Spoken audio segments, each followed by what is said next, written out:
मौजूद हैं। जी जमीर, हमें आगाह कीजिएगा, आपके पास क्या तफसीलात हैं?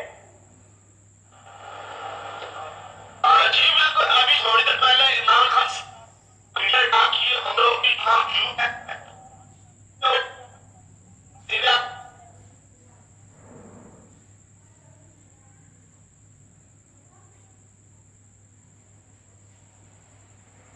उन्होंने डिमांड कर दी। उनका कहना का इस्तीफा मांगते थे, आप हम शहबाज शरीफ के इस्तीफे की भी डिमांड है।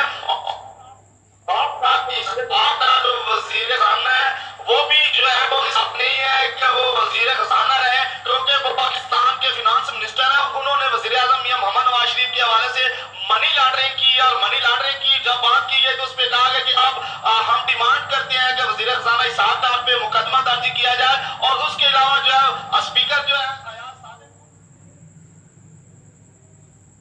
फारूक सत्तार इस वक्त मीडिया से